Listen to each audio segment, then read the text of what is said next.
to PJ and Friends. On the PJ and Friends Radio Network. Orlando, Ocala, and Tampa Bay. The views and opinions expressed on this show do not necessarily reflect those of this station, owners, management, and sponsors. If you find any content disagreeable, you may exercise your right to change the channel. And now, on with the show. 5, 4, 3, 2, 1. All right, you're on the air at PJ and Friends, broadcasting live here from Dallas, Texas. If you want to participate in the show, you may do so. As always, call 469-844-2207, 469-844-2207. I have a new gentleman here who we're going to try to do this on a regular basis. His name is Adam Jennings. Adam, say hi to everybody. They can see you. Hello, everybody. I am Adam Jennings. I've been working in the tech industry for at least, past 10 years, so I have quite a bit of knowledge there, and we're just going to discuss anything and everything we feel like discussing. Cool. We have a couple topics today. What I want to talk about is a couple of things. First, so how long have you, first, let's meet you. How long have you been here, and you live in Texas? In Texas, I've been here for about 20 years, but in Dallas, it's only been about almost 4 years. Okay. It will be 4 years. And have you ever been outside of Dallas? Have you ever lived outside of Texas? Yeah. I spent 6 years in Enterprise, Kansas, near Abilene, Kansas. My dad was Army, so we moved from, I was born in Colorado. We then moved to Albuquerque, New Mexico, then Kansas. I have family in New York, so I've been up there a couple times. I've been to Georgia several times. I've been to Arizona because that's where my mom's parents lived for a long time, and so I've been kind of all over the Midwest and the East Coast. I've never been to California, never been to Oregon or Washington. Always wanted to visit, but haven't had the chance. Cool. All right, and so things about you. You're a gamer, like most of us. Well, unfortunately, it's typical of most fat guys. It's just the truth. Yeah, I am. I'm not gonna lie.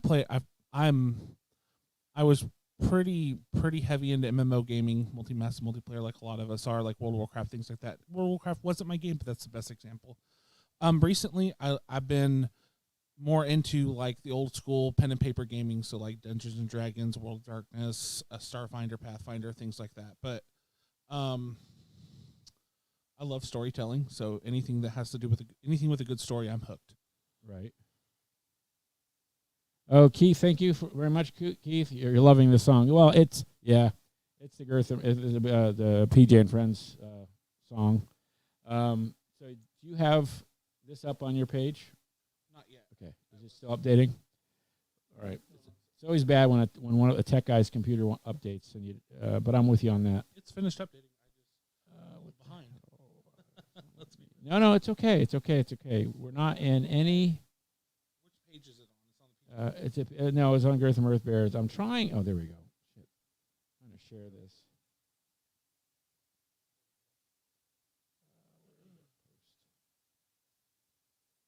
Let's do this. I'm sorry, guys. There's a little housekeeping that has to be done so that everybody can see this anywhere we go. And there we go.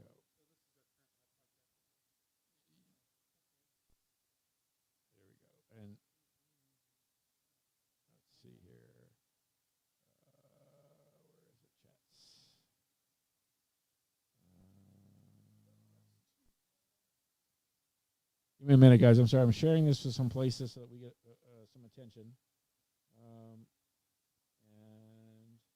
And it takes, unfortunately, it's a manual process for us.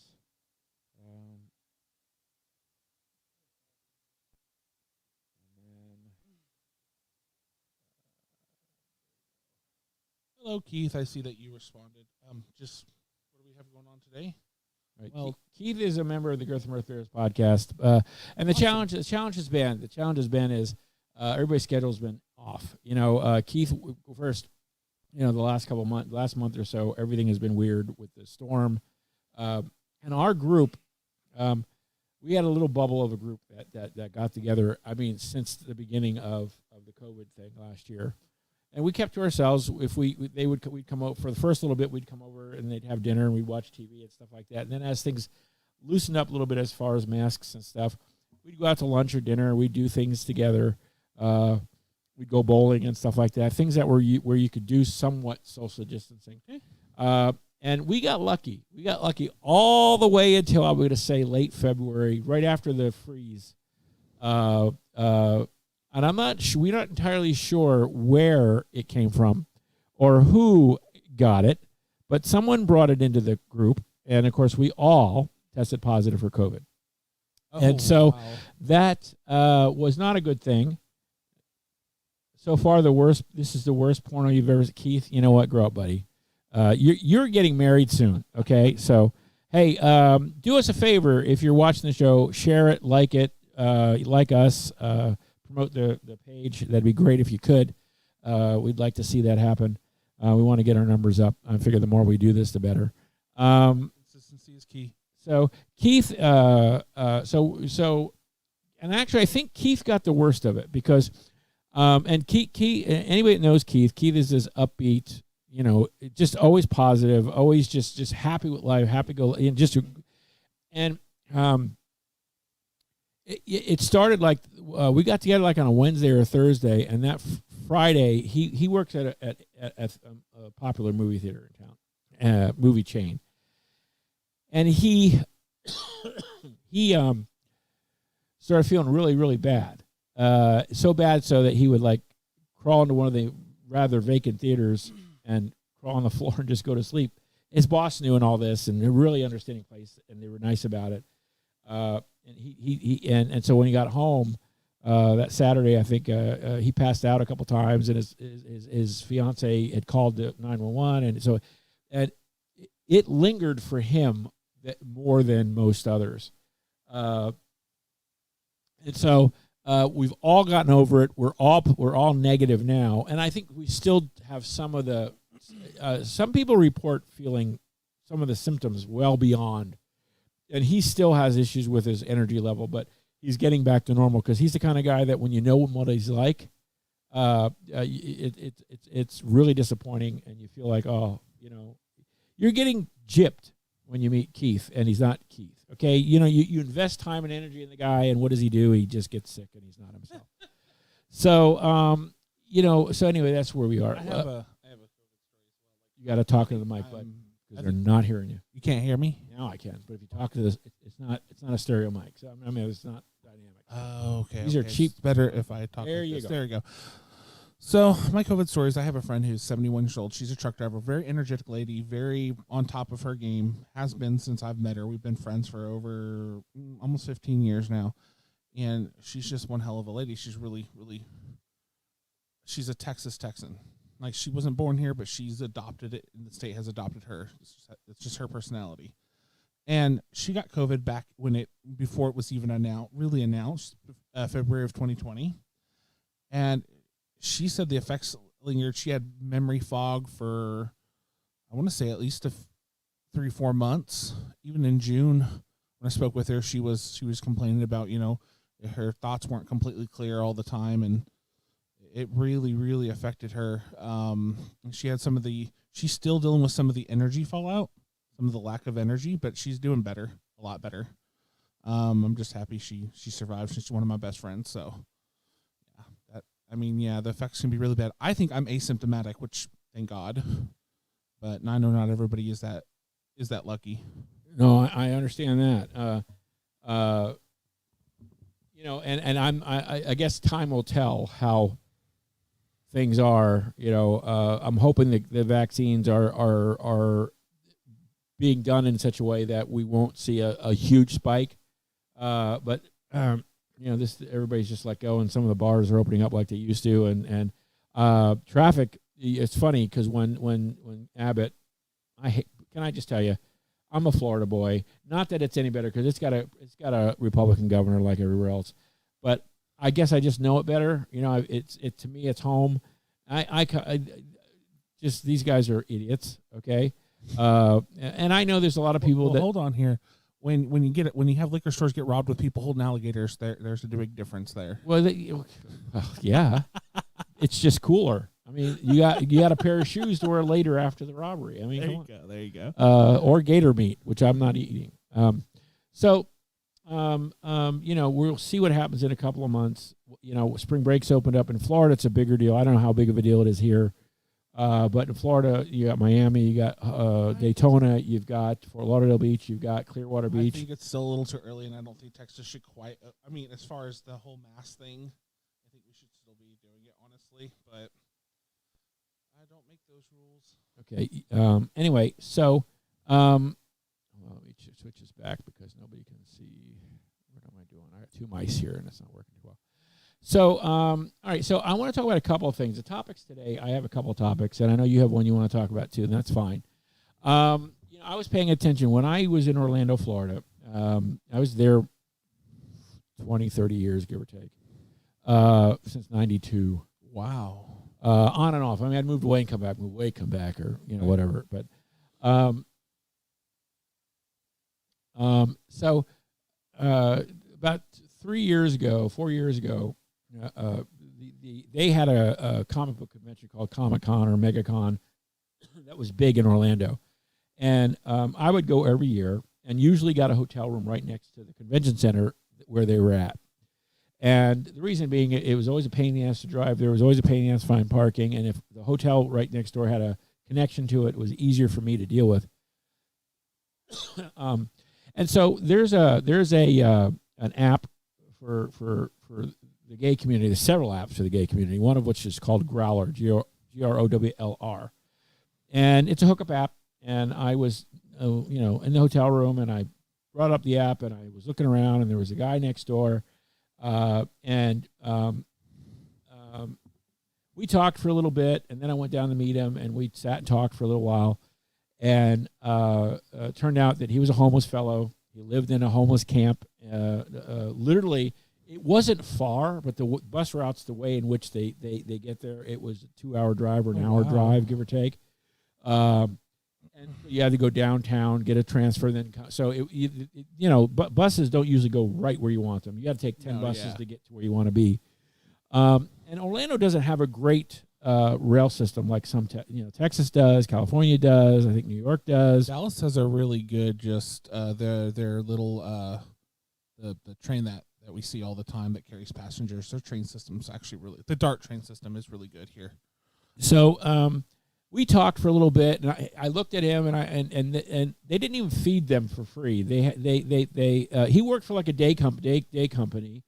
It was a labor company, and they would bring people in. They didn't pay him much. It was like $50-$60 a day because they could get away with that. And then, of course, so you got to figure, if you've ever been to a convention center, a hot dog's like $20, $30. I'm saying, but it's like $10. It's obscene. It's like $10 just for one hot dog. Yeah, like when you go to any major event, right? It's and it's more so, I think, for we'll talk about that, a whole nother topic, but we'll talk about it in a second. But the food is not cheap, and so they gave him a little bit of a discount, but you got to figure what cost them to get there. So they had to be there like early, so they had to get up at like 5 a.m. to get there on time. And then at the end of the day, it would take another hour and a half, depending on the bus routes and all that, and the timing, and whether it was a weekend. And Sundays, of course, the bus routes are a little less, and it could take a while to get home. And you got to figure they're out in a camp, and I think it was mid-May when this happened. Anyway, so we were talking, and I said, I really wasn't interested in him because he's not my type. And I said, well, I got a second bed up there. Why don't you come up? I'll get you something to eat. Come on up, and I'll feed you. And if I need to we'll get your clothes washed or something like that. And I can't remember what we did. I think we went out and bought him some clothes, or we went back to the camp, got stuff, and then he stayed. So that's how I got involved. And after a while, I went out to the camp. I got to know the people at the camp. And there were actually 2 locations that I sort of got involved with. And I say I sponsored them, but I didn't really sponsor them. When they needed something, if I could help, I would. Propane was a big deal, because they'd have tanks and stuff they'd cook with, and grills and stuff. Oftentimes tents would get destroyed or things like that. They needed tents. I would go out and get tents for them. They needed things like ice because they would have food, but they'd need to keep it cool.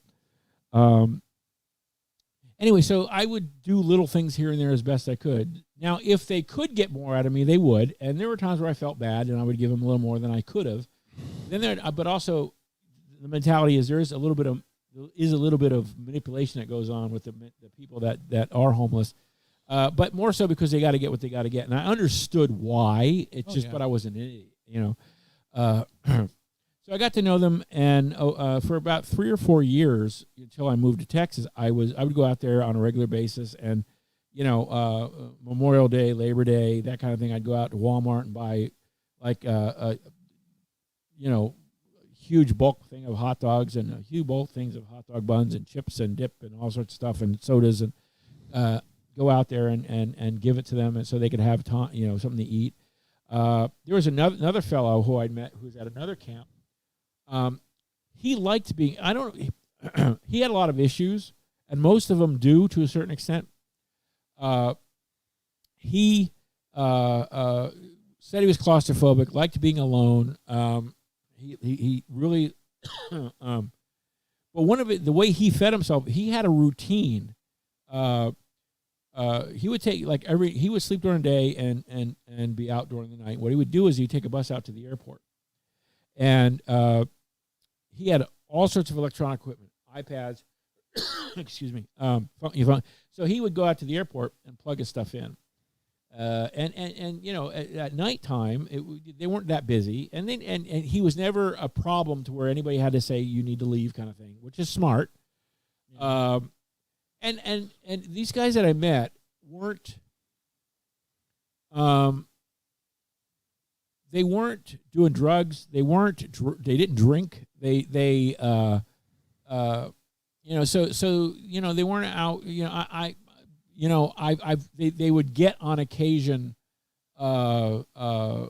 trespass. I don't know what you call it here, but it's a trespass warning where loitering kind of maybe. Well, no, they would if they shoplifted or were there or didn't want somewhere or hanging out too much. The establishment calls the police. Police gives them a trespass warning, which means for 6 months they can't go back to that location. And so they would on occasion do things, and I realized that it was because of need. In other words, but it was always small things, gloves, a hose for the hoses for the propane grills would go bad, and they I don't condone that. But I get that there's things you would do that you wouldn't otherwise do. It's just like somebody stealing bread or groceries from Walmart. I always feel bad for that person because I know they need that. Right. It's different than when they try to take a suitcase full of clothes. Right. But then people need clothes too, so I don't know. Well, and that's No, you're 100% right. You're 100% right. These guys were, and so when I came here, I wanted to do the same thing, but the way it's done here is different. The type of people that are homeless and the mentality. And I just think, I don't know what it is. I will say this. Let me go ahead. It's a negative mentality here. It really is, because even I'm kind of that way, but I help people when I can also. But it's like, you should work for it. It's that mentality that we have versus maybe another city, such as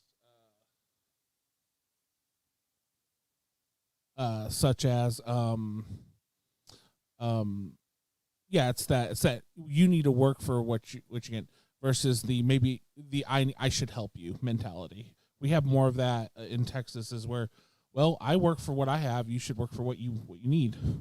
But not everybody's able to do that, and see a lot of people forget that here. But there's a lot of people who do good too. I noticed when I worked in Deep Ellum, a lot of the homeless people, because there's a homeless shelter nearby, all they wanted was food. So I'd help people all the time with giving them, a sub from Subway, or, my leftover, whatever I had left over that they were hungry and they wanted, and I maybe purchased too much of something, or hey, if they wanted me to get them a drink or a snack, I never minded. But I always had a feeling, I always had trouble handing them money, because I didn't want to be that person that gave somebody money and they go out and use it just to get high. That irks me, because I work hard for my money. I understand that. I know they need it. Don't get me wrong, but it is that, and this is coming from somebody who's a lot younger. I'm 31 years old, but it's just that mentality. I got screamed at by a homeless guy one time that I was lazy while I was waiting for my job to open, and that I was worthless. I was the problem in America. I just ignored him. But in my head, I'm thinking, I'm waiting for my office to open up so I can work to earn my money, so that way I have a roof, I have a shelter.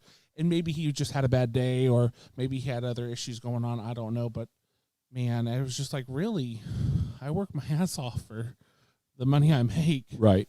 And I felt bad because I also later saw that guy yelling at not to make fun of him or anything, because he probably had other issues, but he was yelling at a large caterpillar bulldozer. So I didn't know what to make of that. Well, and so there are bad elements. There are people that feel they're entitled, and I'm torn by what I'm seeing is, so I went out to, I was reading the Dallas Morning News, and last week I saw an article where this Camp Rhonda, what they call Camp Rhonda, and it was a camp that it was a collective of people that got together sort of to protect each other, act as a community. They had worked with a guy that owned property downtown Dallas. And the guy said, hey, you're welcome to stay here. You're fine. It was just an empty lot. And so they did. And they were there for like 2 or 3. It wasn't long. And then, of course, the city didn't like what they were doing. And so they went after the property owner, saying you're using the land not what it was zoned for. And if you don't clean it, we'll give you X number of days to clean it up. And then after that, or they'd fine them or take it. $2,000 a day. Oh, wow. Holy moly. So, but these guys had gone out of their way to make that relationship. And so what they did was they moved downtown. There's that what's it called? They have a cemetery downtown, that little cemetery. I have no idea. I don't know. I'll have to look it up. I should know this, and I apologize. But I'm guessing he bought the land, or no. Okay, I don't understand. So what? Okay.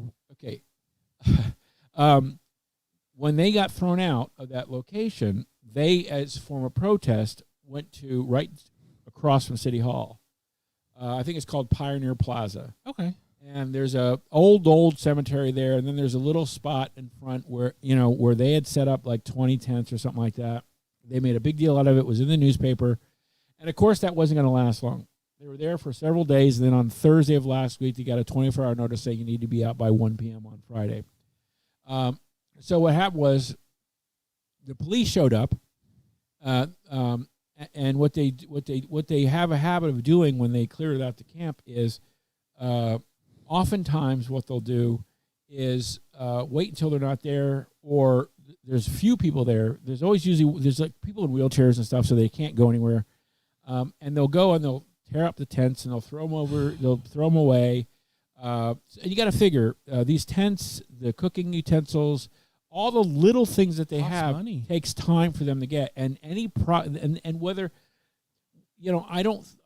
I'm torn because some of them are never going to want to live in some shelter or something, because there's always rules that they don't want, and I appreciate that. I'm torn by that. I appreciate that. Well, no, the shelters here will only shelter you for like a couple days, and then you have to basically find your own way. So you're kind of very limited. Now that's different for women's shelter and things like that, but for just a homeless shelter, it's only a few days here, and then you kind of have to find your own means of shelter. Right. And that's kind of I don't like that. Right. So on Friday they moved them out, and apparently there's a hotel, but in Fort Worth.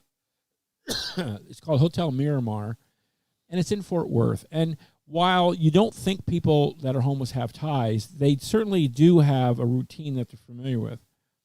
And then I don't know how Fort Worth feels about Dallas shipping homeless people to a hotel in. I don't know if you noticed, but Fort Worth has a program to put every homeless person to work and actually make money. That's probably part of it there. And so Fort Worth actually pays them like $10 to $14 an hour, depending on the service they provide, to actually work and do stuff for the city, whether it's cleanup, whether it's other menial tasks. But anyway, they can actually earn a decent. I mean, obviously probably need to do a little bit more, but for a livable wage, but a decent wage, they can start to rebuild. Well, okay, yeah, but most cases, one city doesn't usually like another city dumping off their homeless to them. In most cases, and so the Hotel Miramar is in Fort Worth, and for those of you that don't know, Dallas and Fort Worth are very sprawling cities, and they're tiny little suburbs. You got Grand Prairie, you've got Addison, you got all these places, and so it is easily from north to south. About you could probably go about 50 miles. It takes me. So I live in southeast Dallas, kind of near, not the best area, but I live in the very southeast near I-20 and 635. Right. It takes me to get to my PJ's house. It takes me almost an hour to get here, and that's right. That's with traffic being good and not putting me back. Now, for me to get one side of the DFW area to another, to complete other side, it'll take you about an hour, maybe an hour and a half.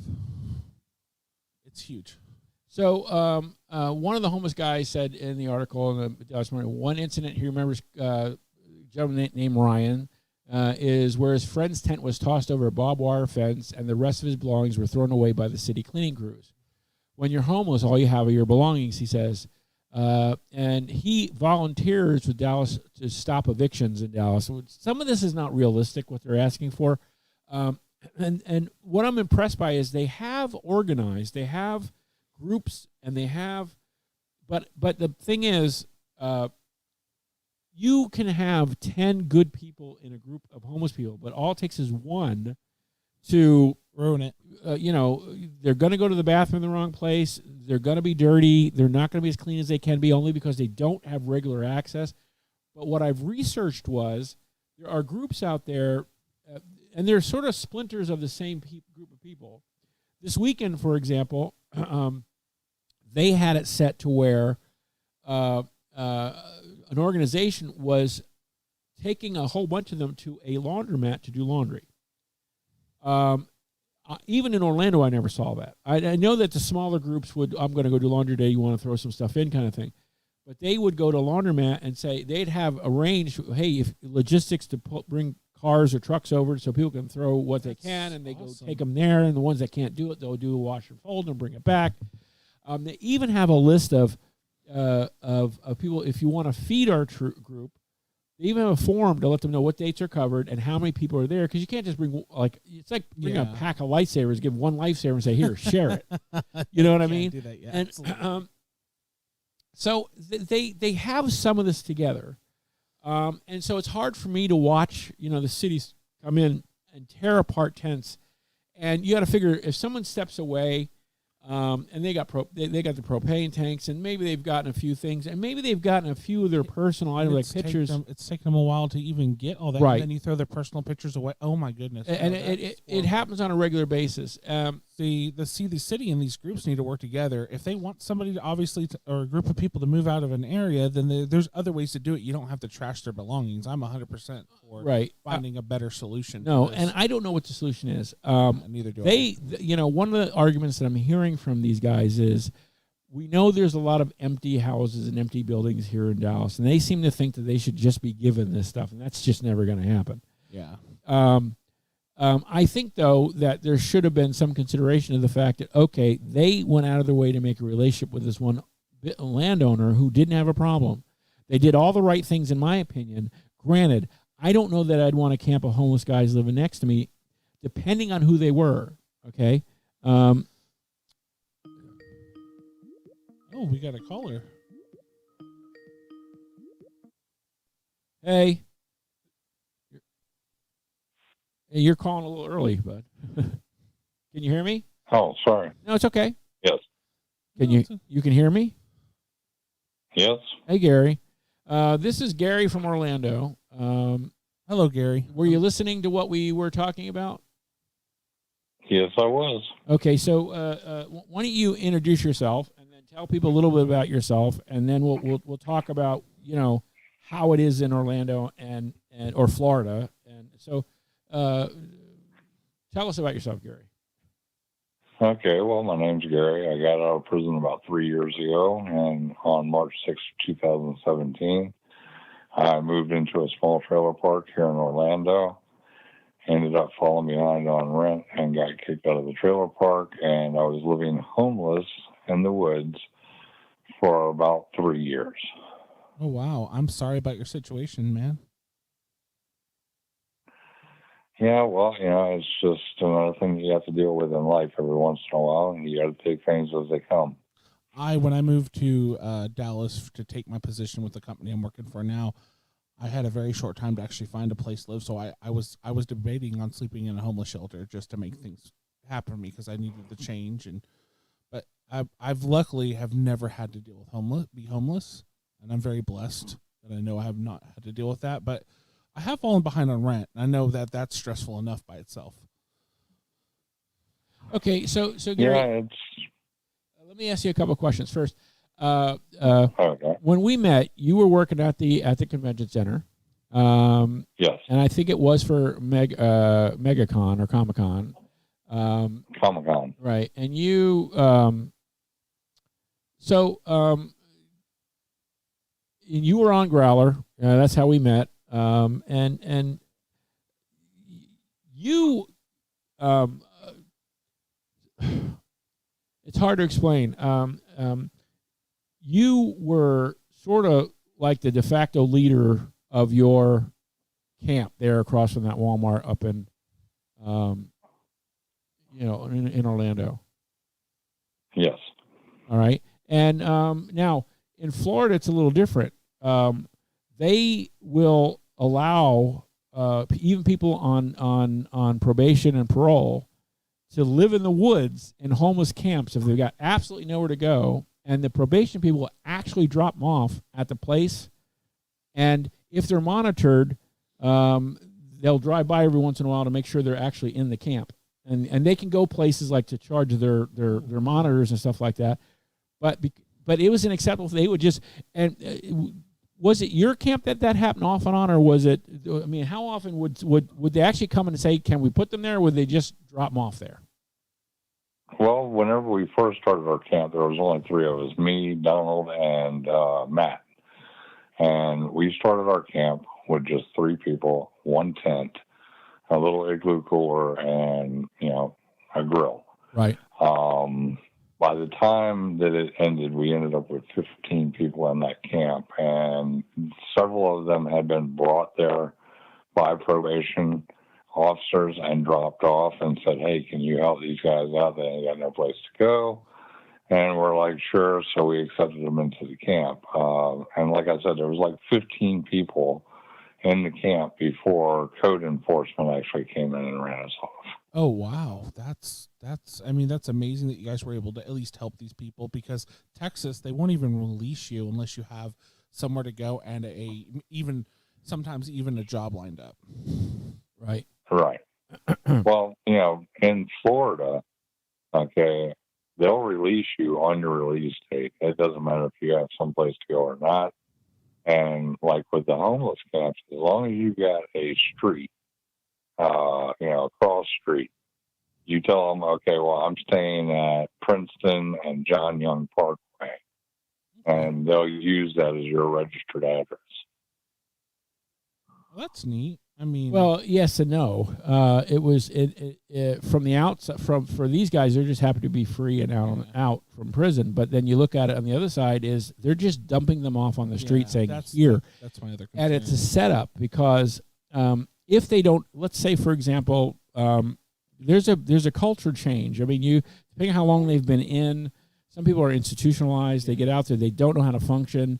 They don't know what to do. I guess when you're in prison for 5 to 10 years, sometimes you lose that, or longer. You'll lose you don't know what it's like on the outside, and so it's like culture shock when you get out. Right. And so you guys took a lot of people. Well, I'll give you a little bit of information about the culture shock. Whenever I left the streets, a cell phone was something you carried in a bag over your shoulder. Oh wow! Okay. It was considered a brick. Anyway, whenever I got out, I ended up applying fine for food stamps. I got my food stamps. And then they gave me what they called the Obama phone. Oh, yeah, I remember which those. was a smartphone. Yeah, it was a smartphone. So I sat down and played around with it for about 2 months before I learned how to use it. Oh, wow. And then whenever people started getting out, coming into the camp, I would help them get signed up for food stamps. I'd help them get their phones. I'd help them get a job at one of the temp services that we had down here. And that's how most of us ended up working at Comic-Con whenever I met PJ. Okay, that's kind of interesting. I mean, sometimes those temp services are good. Sometimes they're really, really bad. It just depends on who you go through. But I've seen both sides of that coin. So, well, a lot of these day labor places that would hire these guys were almost predatory in the way they did things. Yeah. I don't know, if you break it down in an 8-hour day, $50 does not cover. It's not legal. It's not. But because it's day labor and it's a 1099 and it's a contractor kind of situation, they can get away. And these guys, and the average guy that's sitting in a camp is just happy to have money. So it forces them to stay where they are unless they get lucky or they get something laid up. Now, these guys here, I'm very proud of them, and I can't take any credit for what they're doing. This is Gary. I guess you can't see it. My mouse is moving. I don't think they can see it. Gary is the one on the left. In the dark, I guess it's a shirt. And he met a guy that bought a house. It's a very small house, but it's a house. And these are this is Donald Day and this is Matt, and these two they've been together for a long time, and so now they have a home. And they still have troubles because the home, when they bought the home, the homeowners insurance said you need to update the electric box, you need to do this. Yeah. And these are all things that they don't have a lot of money for, but they're working on it. And so now they've gone from being on the street to a home. Now I'm hoping everything works for them. Matt, this gentleman here, the guy in the blue on the right hand side, 90% of the time he's working, but he's working at jobs at like McDonald's. And the reason is because for the longest time they didn't have transportation, so it had to be within walking distance of the camper where they lived, and buses weren't reliable. I mean, you couldn't, yes, they use buses and the trains, one train, but you might get up on a Saturday morning or a Sunday morning or a holiday morning and have to be at work at a certain time, and the bus is on a holiday schedule. You can't get there. You have no idea. And then, of course, they get sick like anybody else. It's more so when they're in the woods, more so when they're not eating right, more so when these things happen. Donald Day, for the longest time, had an infection in his leg that we were so worried that was going to become, septic or worse. Yeah. And how is that, by the way? He's actually doing pretty good. I mean, his legs are still swelling up from time to time, which limits his ability to work. Poor guy. Let me ask you a question. If I got him compression socks, would he wear them? He probably would, but I don't know if they would do any good because I actually bought him a pair. He was wearing them, and his ankles and his calves would still swell up quite a bit. He's unable to stand or walk up and down a flight of steps. He can't stand for long periods of time. And, that kind of really hampers his, working ability because if you're working, you've got to be able to produce, and he's not able to produce too much. Well, it's time. Maybe it's time to put him down. I don't know. What do you think? He's got to go. You got a shallow grave out back. You can just have a little graveyard right there in your backyard. You always become a help desk technician. No. Death would be better than that. But these guys, it took them a while, but they were able to get to where they need to be. Anything can happen, but I'm hoping and praying. I can't tell you, when I called them earlier this year and they told me that they had a home, how happy I was for them because this is something that Gary was working for a long time. Donald Day wants his own. Donald Day's the one in the middle. He's a bit of a nutcase. I love him to death, but he's out there, okay? And he has this fantasy and dream of things he wants. It's just not realistic. But you know what?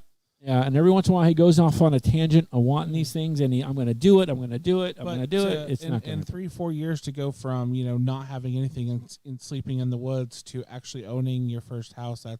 Well, it has a lot to do with the gentleman that Gary met, and they're in a relationship now, which is good. It's new. It's still a relatively young relationship, but it's good. Yeah. But what I'm seeing here though is it's a completely different animal.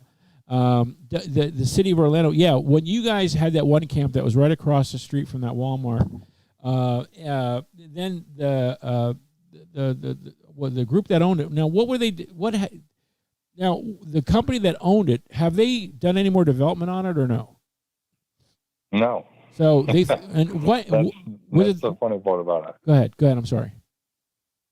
I said that's actually the funny part about it. Okay, it's in a trust from some bank up north or whatever. Right. But the ground is so contaminated that they would have to come in and rip everything up, take out topsoil, and bring topsoil back in to make it to where they can build on it. Huh. We were lucky because we built our camp on top of a berm that was above all the pollution and everything. So that's good. Yeah. You would have been impressed. I mean, it was pretty. It was a camp. It was a homeless camp, but they had lights up there.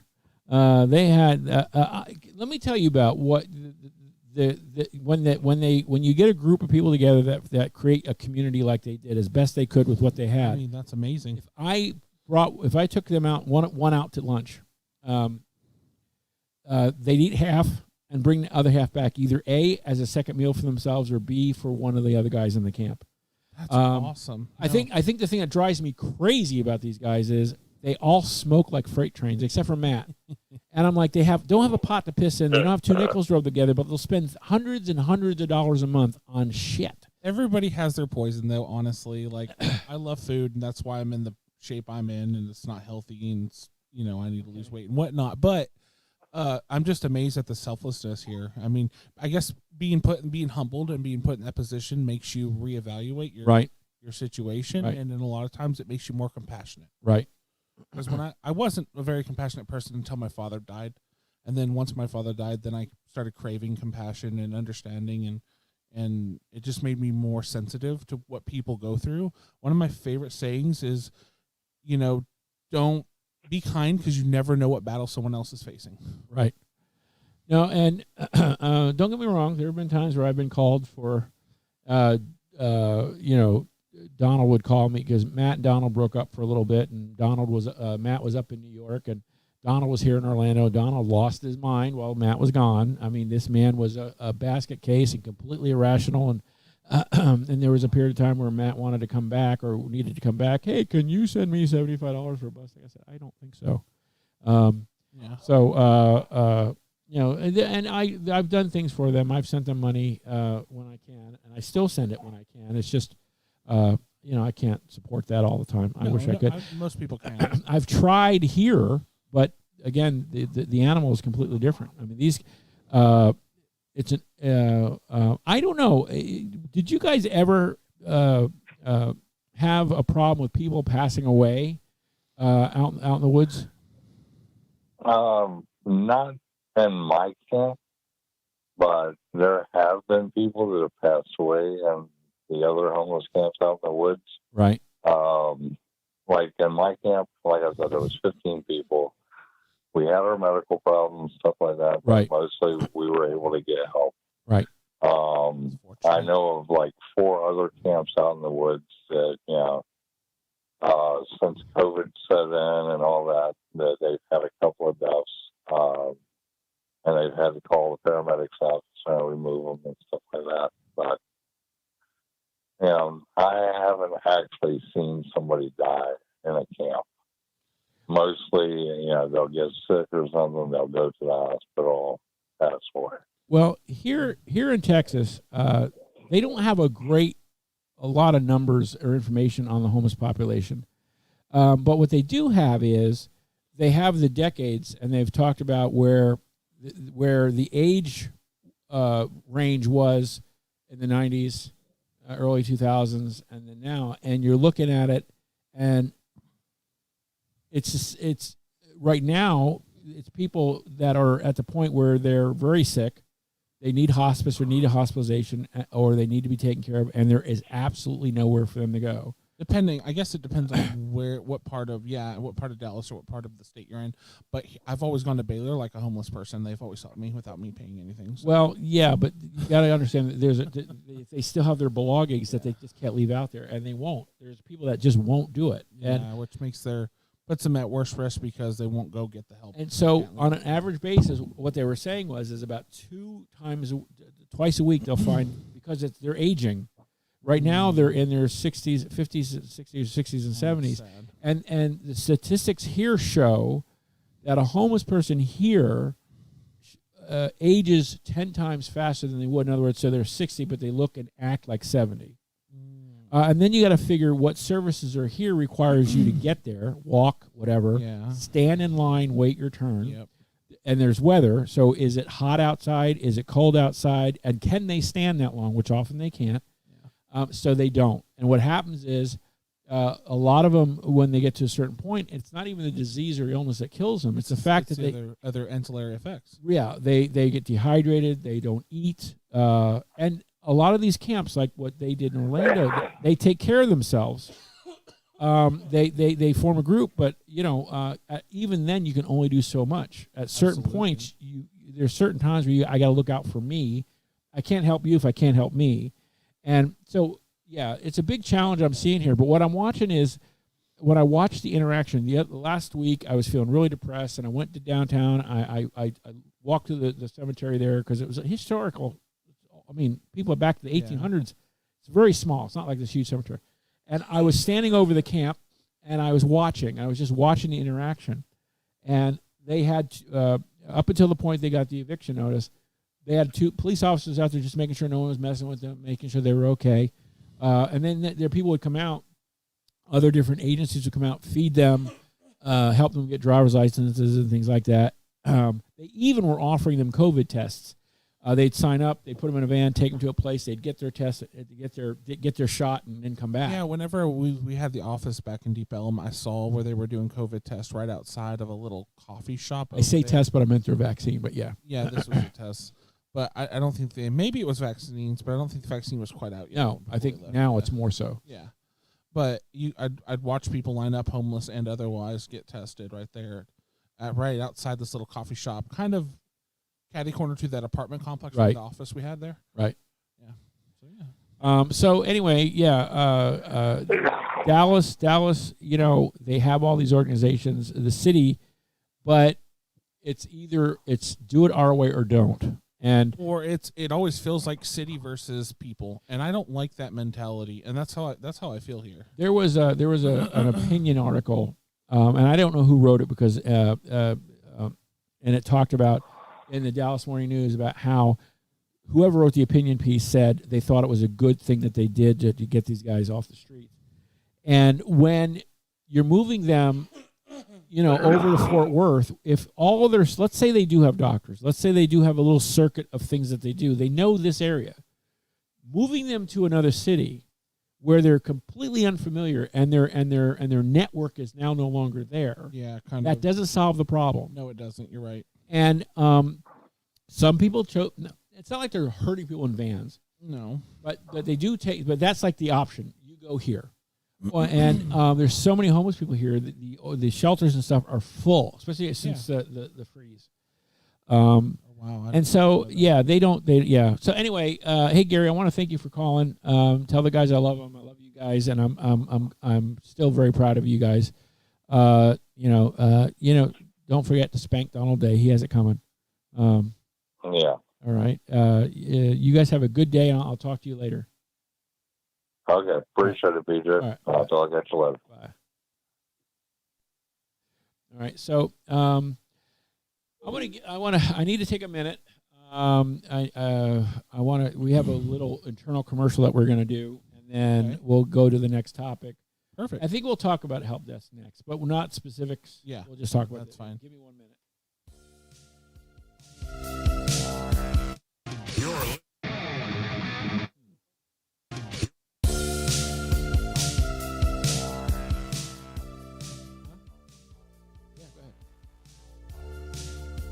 All right. Hey, PJ and Friends has several ways to promote your product, service, club, group, or business. You can sponsor a segment or a whole show. Advertising packages start at just $50. We can barter and trade for services. So if you are interested in having a commercial done on our show, we can do live reads, 15, 30, and 60-second commercials. You can give us a call at 407-434-1705 or email me at sales@pjandfriends.com. My buddy here is taking a break, and we'll be right back.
All right, we're back. Can you hear me okay? Yeah, I turned your mic off. Thanks. You're welcome. All right, we're back. I apologize about the little delay there. We need to take a little minute to catch our breath. One of the other things I want to talk about today is I've had to call. You've ever called a helpline, a help desk line, whether it be with the cable company or whether it be with Amazon or anybody that's in some sort of level of customer service or tech support or anything like that. And one of the challenges I always have is I've been on two sides of that. I've been on the side where I'm the customer, and like Amazon, for example, this address constantly.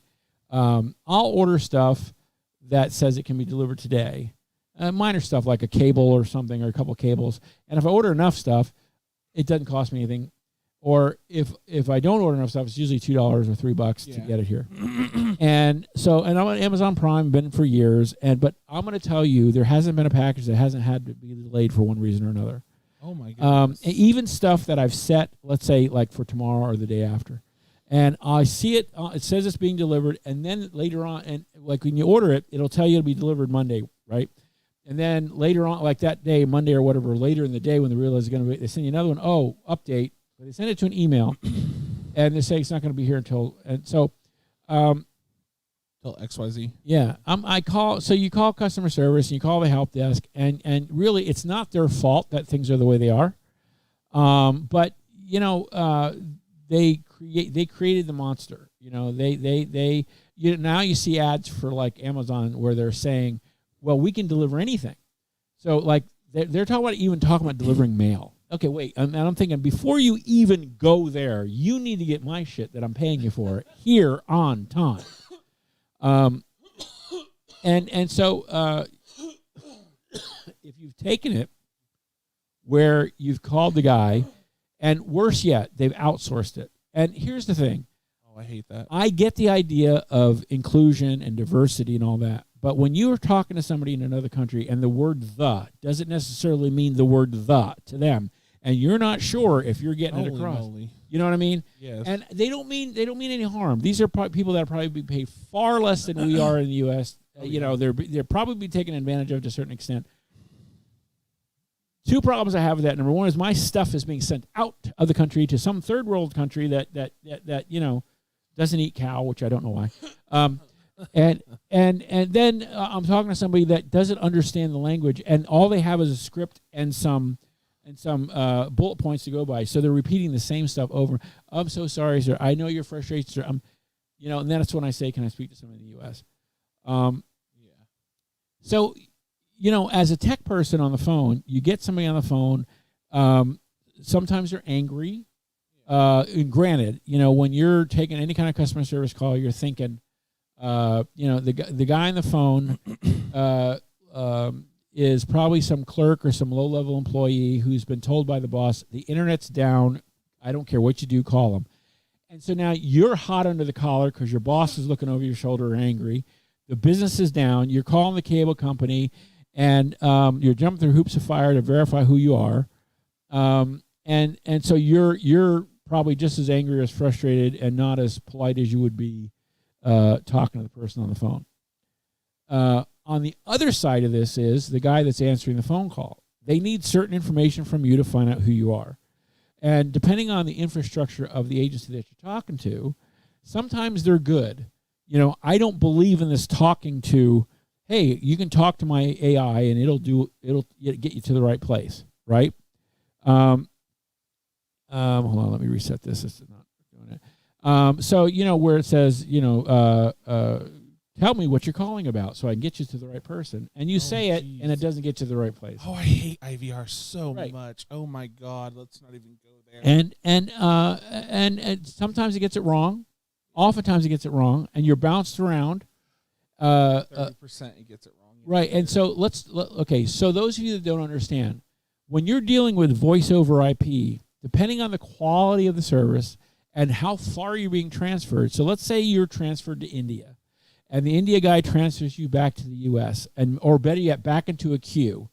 Okay, and then you're routed to somebody else, let's say in the Philippines, and then you say, you know what, I really need to speak as to many IP addresses it has to go through. By the time it gets back to you, they're getting a delayed response. Right. Yeah. There's an echo, or you're not hearing each other, and by then they're hanging up on you because they can't hear you or you can't hear them, and the whole process starts all over again. Or here, better yet, you're on hold with a vendor for an hour, and then their hold system hangs up on you. Oh, isn't that not frustrating?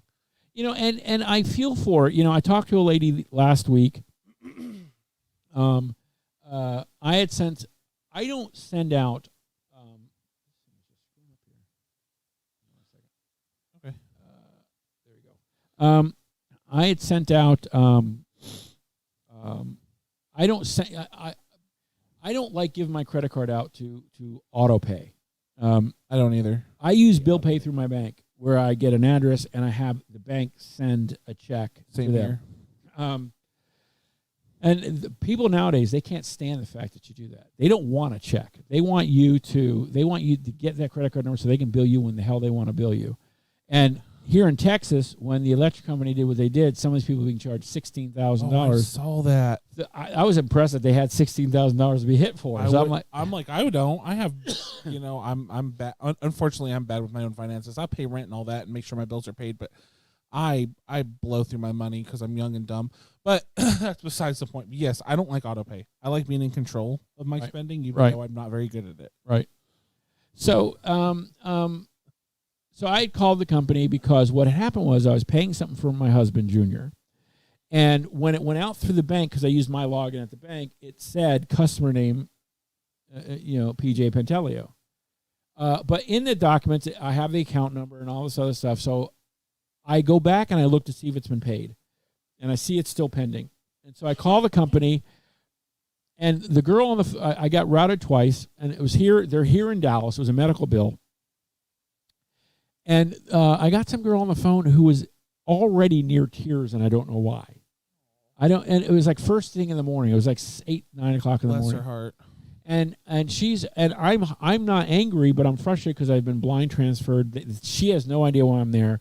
And so I'm explaining it to her, and she takes my urgency as anger or frustration. And I'm not yelling at her or nothing. No. And so I say to her, "Are you okay?" "I'm fine." And she's almost in tears. And she says, "I want you to know I'm shaking. I don't know why you're yelling." I said, "Ma'am, I'm not yelling at you." I said, "I'm going to hold your feet to the fire. I need you to do your job." I said, "Are you okay? Are you, I could tell she's working from home. Who knows and here's the challenge. Who knows what's going on in her life? Yeah. While it shouldn't affect my interaction with the business, the bottom line, it's a human being on the other side. Exactly. And we need to take that into consideration. Now, we had gotten to a point where the communication had broken down so bad because of her, whatever was going on. Her state of mind, probably. Right. That we weren't getting anywhere. And I said, "Listen," I said, "I apologize. Why don't I'd like to escalate this. Is there a manager around?" "Why? What am I not doing?" I said, "Ma'am, listen, we are not communicating anymore. There's no point to this." I said, "We're not, I get it. I don't know." I said, "Is your job in jeopardy? Are you okay? Is there something I can do for you?" And she, "What do you mean is my job?" And so nothing I said. I was trying to be nice. And I guess to her, it was coming across as, you know what I mean? Have you ever had that thing where you get up in the morning and you try to be really quiet, but the more you get, the louder you are? Yes. And I think everything I was doing was probably making it worse for her. And so I'm a klutz, so yeah, absolutely. Because she said to me, "Okay, I have to send an email to somebody to have them." And I said, I really would rather not do that because, I shouldn't have to wait for you guys to call back. And I appreciate your position, and I'm sorry, whatever's going on, but I have no other way to do this. Okay, so because of the number of spam phone calls I get, I have my phone set to only ring for approved numbers. Oh, yeah. And I tried to explain that to her. I said, "Listen," I said, "you can do that, but they're going to have to let me know when they're calling or what number they're calling from, or they're going to have to leave me a voicemail, and I'll have to call them back," which meant I was going to go through this all over again. And she says, "Well, why don't you just undo your phone?" I said, "Well, if you just put me through her, can you check to see if they're available?" Here's my response to that, unfortunately, and it's kind of mean, but not to her directly, but I'd be like, if you can make all the vehicle warranty people stop calling me, then I would be more than happy to unlock my phone and let numbers come in. But when I get 4 or 5 of those calls a day, that really, really puts a damper on my mood. Right. And I felt bad for her. So then somewhere along the way, she hung up. She said, and she started acting like I was being offensive or rude, and I wasn't. It wasn't any more than a conversation I'm having now. And she says, I said, "I don't understand what, I don't know why you're yelling. I need you to be, I'm going to disconnect this call because you've just, you're not being respectful." And she hung up. And so I call back, and then the person on the phone. You're even more frustrated at this point because it's like she just didn't want to listen to anything you said. And she just kind of blew past you, and then she wouldn't pull back or dial it back or tone it down, whatever she needed to do. But on her side, in her mind, I was the horrible guy, and that maybe she's had 10 bad calls. Or here's the thing, maybe she's had these bad calls and her job's in. That's what I said. "Are you okay? Is there, and that's why I tried to be polite and said, we're not communicating more.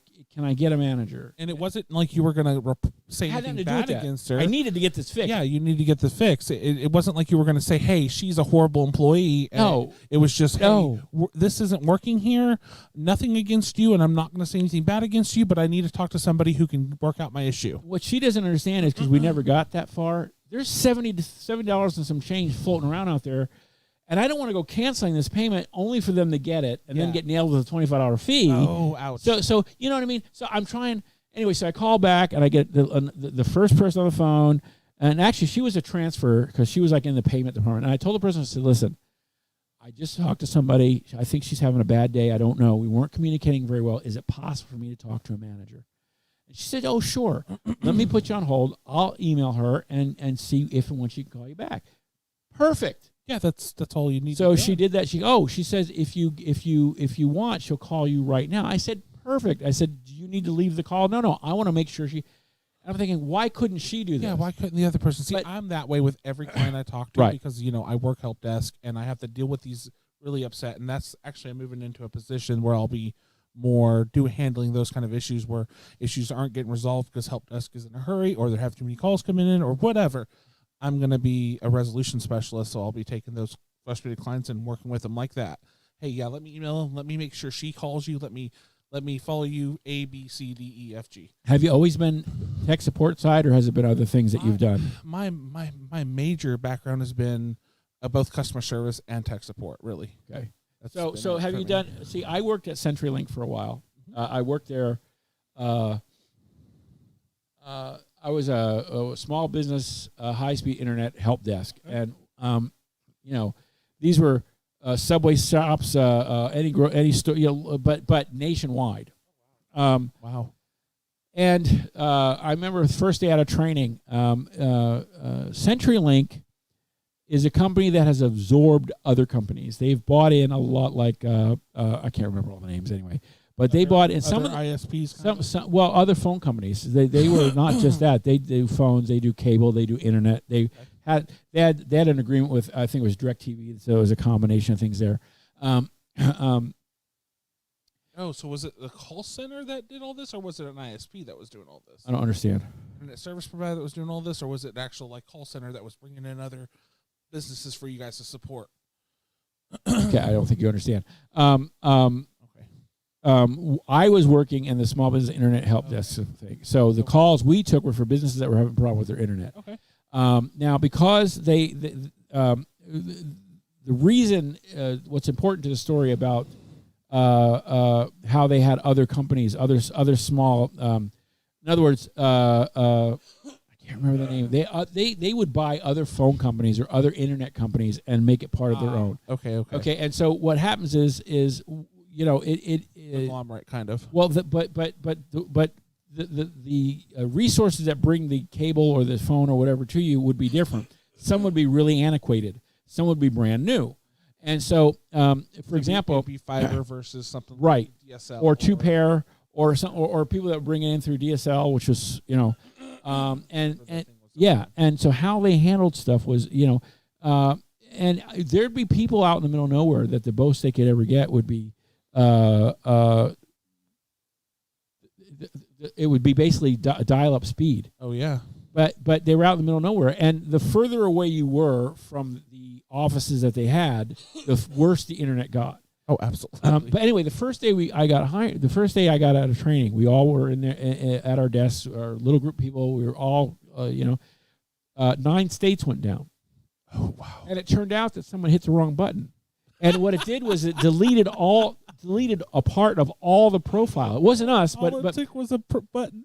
Right? No, and that's what it was. It was. And here's the thing: it's that, and you wouldn't think so, but the button on the wall, don't press, and someone's going to press that button. That's what it was.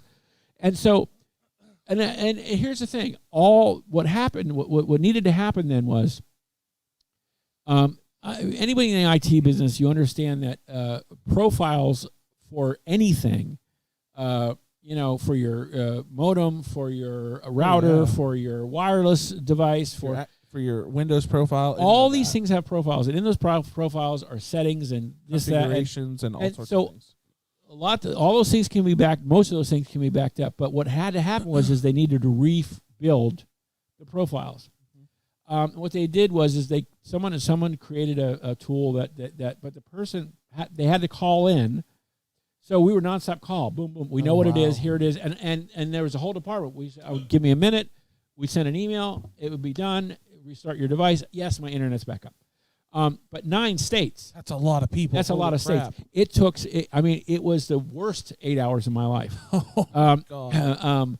And then there were cities and states where they were constantly having problems. I'd get calls from the same business from the same areas. So the infrastructures were bad. Yeah, not as big of an issue, but kind of a big issue when I worked for Blue Cross Blue Shield. We had to. So I did their what do you call it? Retail health insurance when that all rolled out with the Obamacare, which was a good idea, but it was a half-built bridge over a river. So you'd have people just drive off blindly, and then we'd get their statements, and they're owing. Their statements show their bill was supposed to be like $150 a month, and we'd get a bill for $6,000. Right, because it would just something would jack it up when it crossed over from the health insurance place to our system. Not sure what, but we'd have to fix that. Well, we had to send out apology. Remember, we had to send out apology letters or something like that to. And I love Blue Cross Blue Shield. They're a great company, but we had to send out. I think something got sent out on accident, and then we had to send out like an apology letter. Not apology, but like a corrected letter, and we had to do that by. Oh my gosh, we had to do that by. We had to call them, leave a voicemail. So we had like almost 40,000 people we had to call. It was a group of us that were on this team for Montana, right? And it was oh man, it was a heck of a task for sure, right? But it was kind of like that where that's all we did. As soon as we came in, we did that for months, and so I kind of understand where you were just doing that for a while. Well, and so you got to look at it. You got to look at when it's hard not to have both people's side of it.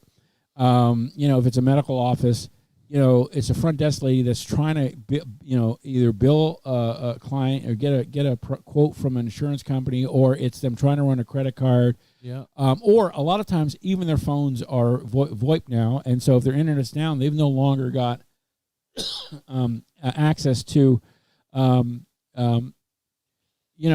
phones. Yeah. And so the doctor's like, you've brought their business are at a halt. You know what I mean? And so the doctor's yelling at the office manager. The officer's probably yelling at someone at the front, and then that poor person now is calling in and probably not the best. Don't have the answers. Yeah, that happens all the time. Right. I get that all the time through our work where they're like, yeah, I was told that you're having a problem with this, and she's like the third person to know, so she can't even relay the problem, right? Or be at that workstation to fix it, and it's not her fault. It's because those other two parties are busy, and it just can cause more issues in the end if it's not if it's not clear on what's going on. So and then you have the large customer base where you have like a customer that has like 6, 7, maybe 20 offices. And they're all calling in at the same time. They're all wanting the same level of whatever. And the challenge is you want to listen. You want to give it to them. You want to be so good. You want to be perfect so that you can just hit a button and I got it up and you're wonderful. Yeah. Sometimes it's like what's worse is when you're an IT guy and it's out of your hand. The ISP is down. Yeah.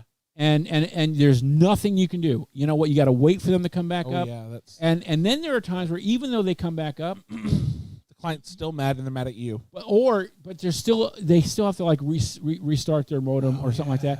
And sometimes, depending on where these modems are, they're up on a thing. And whoever puts them up there, I have no idea. Drives me nuts. So you got some little nurse needs to climb a ladder. Some 5'0" front office receptionist trying to climb up that server rack, grab what's on top. Hopefully she grabs the right thing and unplug it. And I'm like, I always cringe whenever they say, "Hold on, I got to grab the ladder." I'm like, no. Right. Well, that scares me because what if they fall? Yeah. What if they fall? Right. It's a health risk. Right. So that terrifies me. I'm like, I'd rather, if you don't feel safe, ma'am, don't do it. I'd rather don't stand on that chair. I'd rather you. Oh yeah, and it's a rolling chair. Somebody from the place I work with send somebody on site or whatever we got to do, but don't put your health at risk for. Yeah, and so or ultimately you have to go out there to replace something. Yeah.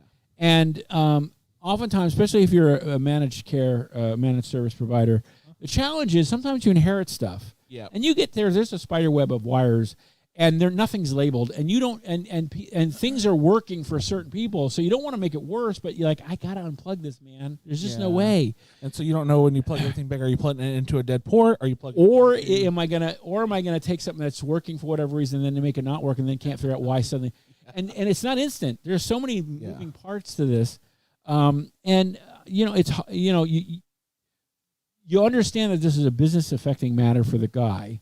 The doctor, all the patients that may be in pain, that may be in there for whatever, and then you're delaying their care, so it's they think you're the evil people that you don't know what you're doing because it takes a minute to think about it. And I had an office recently, and this doctor didn't really like dealing with people, and that's fine. And I accidentally brought down his internet, and I was like, oh my gosh. Well, we got it back up, but I was like, oh my gosh, he's gonna be so upset. Now he jokes with me about it, and I'm glad I have that relationship. Right. I'm you do though. Yeah. You have that personality when you're on the phone. You have the gift of gab to a certain extent, where you just disarm people. You know what I mean? You're friendly, and that comes across. That comes across real well, and I think that helps a lot. Me, I'm a tense kind of guy. When things are going wrong, I want to have the answers. You know, I'm like, oh my god, oh my god, oh my god, and then you see the guy sitting next to you. I can do this in 100 miles an hour, and I'm like, motherfucker. I'm like, God damn it.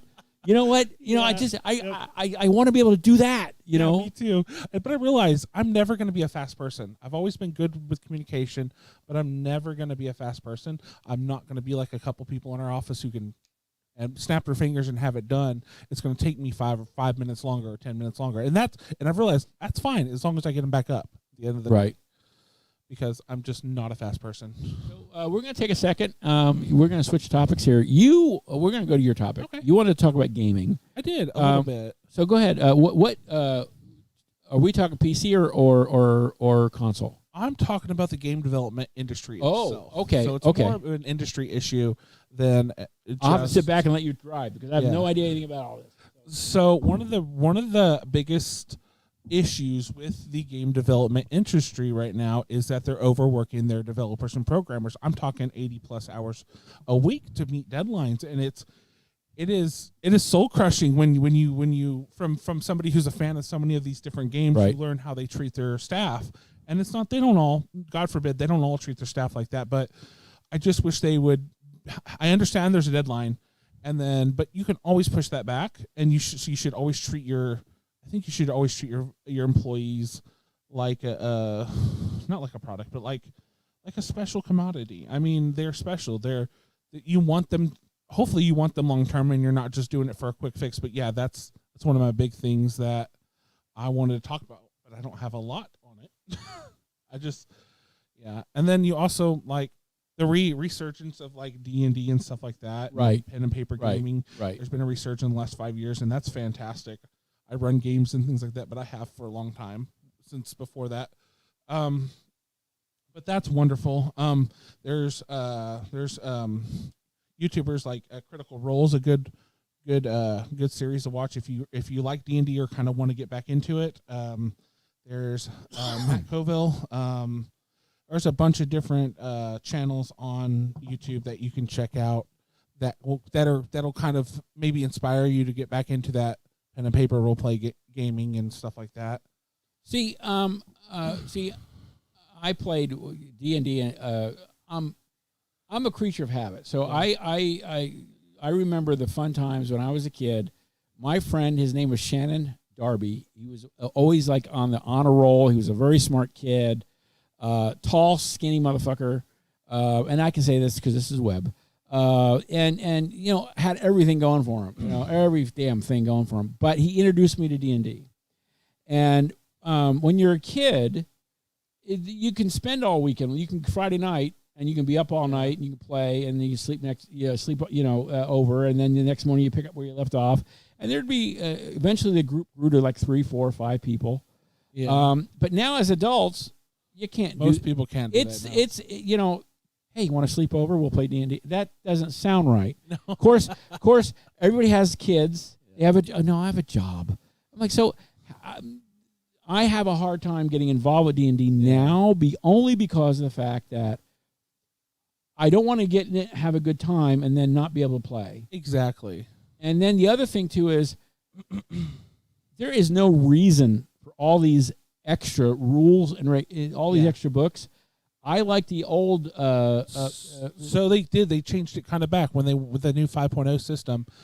It's less rule oriented. Yeah. It's less. I mean, there's more books with extra content. Go back to the second edition and call it quits. People. I don't know how to play second edition. It's no different. It's just I know. Yeah.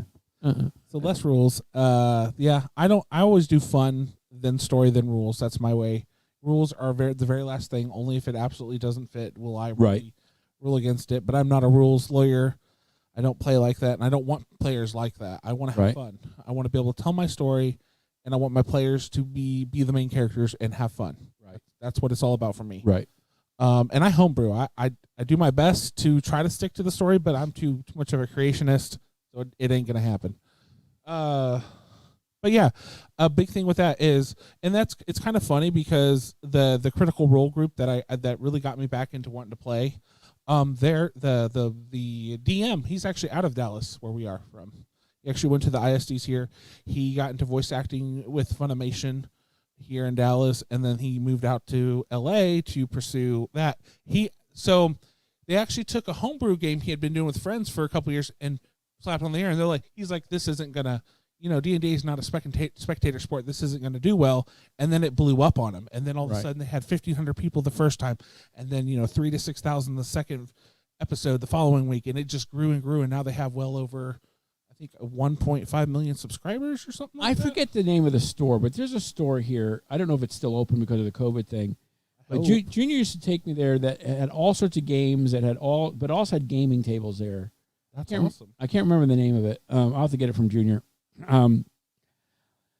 But do they have any kind of a Comic-Con kind of thing here in Texas? Yeah, they have several. I haven't been to them, but one of my previous coworkers that passed away, he was called the Con Father. He would go to all the Father. I like that. That's cool. Yeah, so he would go to these conventions because he made a really good Albert the Butler for Batman kind of. Right. Yeah, right. That was his persona. Alfred, not Albert. Sorry. F minus, buddy. Yeah, I know. I'm not much of a Batman person. I did. Go stand in the corner and think about what you said. Alfred. So he made a really good Butler, and that's the picture that I sit next to at work. But he would go to there's All-Con here, which is the big one, and then there's that's I think that's in coming up. Well, I don't know. With the COVID, is it still coming? I think they're doing virtual. No, I'm not going to do anything until it comes back. Yeah, I want to go in person. I've never been to a con, so I wouldn't. Really? Yeah. I'm going to tell you what, if you're going to go do one, if you can't get anywhere, when Florida comes back, you want to go to Florida. Oh, I would love to do a Comic-Con. that'd be awesome. But they had some actors, not this last year, but the year before, that I wanted to see. They had what's-her-face who played Jean Grey in the X-Men. She played the witch in Hansel and Gretel. I forget her name. But she was going to be there, and I've always been a fan of her. She has an unusual name. Right. They've had ones where they've had some of the Firefly cast. Right. And some any of the good ones will have some good character, good actors, and good stuff like that. And the more popular and the bigger the cons are, the more expensive it is and harder to get to see people. Yep.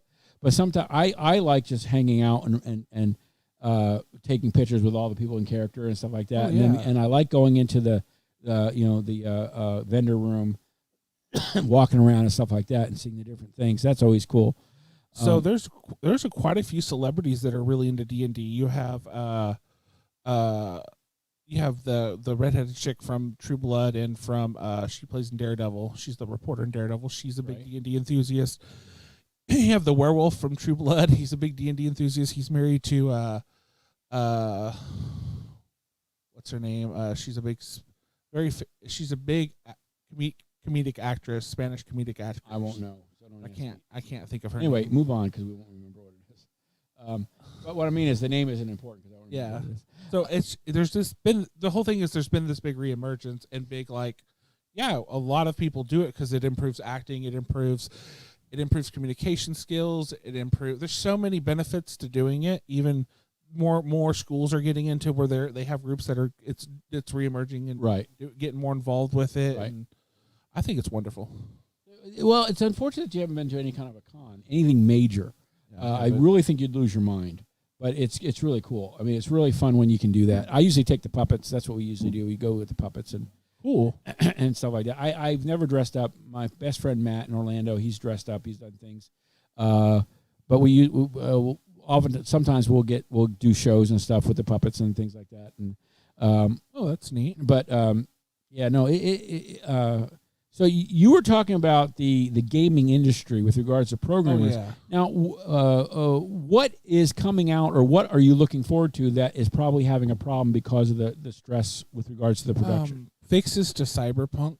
What is that? So Cyberpunk is a sci-fi based kind of